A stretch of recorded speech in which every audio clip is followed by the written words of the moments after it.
আসসালামু আলাইকুম। কুকিং ডায়েরিতে আপনাদের সবাইকে স্বাগতম। আমি আজকে ডিম দিয়ে একটি সবজি রান্না করব। এজন্য আমি এখানে ডিম দিয়ে দিলাম, কাঁচামরিচ দিলাম, পেঁয়াজ কুচি দিলাম, টমেটো দিলাম, লবণ দিলাম।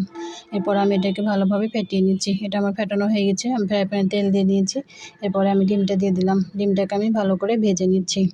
এভাবে সবজিতে দিয়ে ডিম রান্না করলে অনেক মজা হয়। আমার বাসায় আমার ছেলে মেয়ে, আমার বর সবাই অনেক পছন্দ করে খাই। আপনারা চাইলেও বাসায় বানাতে পারেন। এভাবে আমার এটা ভাজানো হয়ে গেছে। আমি এখন এটাকে পিস পিস করে কেটে নিচ্ছি। এটা আমার কাটা হয়ে গেছে। আমি এখন এটাকে উঠিয়ে নিলাম। এরপর আমি এখানে কড়াইতে তেল দিয়ে দিলাম। তেলের উপরে আমি এখানে কপি দিয়ে দিলাম। ফুলকপিটাকে আমি ভেজে উঠিয়ে নিচ্ছি। ফুলকপিটা উঠানোর পরে আমি এখানে আলু দিয়ে দিলাম। আলুটাকেও ভেজে নিচ্ছি। এরপরে আমি এখানে গাজর দিয়ে দিলাম। গাজরটাকেও ভেজে নিলাম। সবগুলো ভেজে উঠিয়ে নেওয়ার পরে আমি এখানে পেঁয়াজ দিয়ে দিলাম। পেঁয়াজটাকে আমি বাদামি কালার করে ভেজে নিলাম। ভেজে নেওয়ার পরে আমি সব সবজিগুলোকে এখানে দিয়ে দিলাম।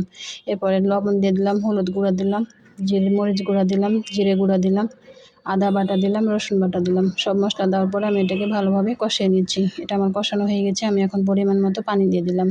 দিয়ে আমি ঢেকে দিলাম। কিছুক্ষণ পরে ঢাকনা উঠিয়ে নিলাম। এরপর আমি এখানে ডিমগুলো দিয়ে দিলাম। ডিম দেওয়ার পরে আবারও কিছুক্ষণের জন্য ঢেকে দিচ্ছি। যারা ফেসবুক থেকে দেখছেন তারা ফলো করে দিন এবং শেয়ার করে দিন। যারা ইউটিউব থেকে দেখছেন তারা আমার চ্যানেলটি সাবস্ক্রাইব করে দিন। আমার এটা রান্না হয়ে গেছে। আমি এখন উঠিয়ে নিচ্ছি। সবাই ভালো থাকেন। আল্লাহ হাফেজ।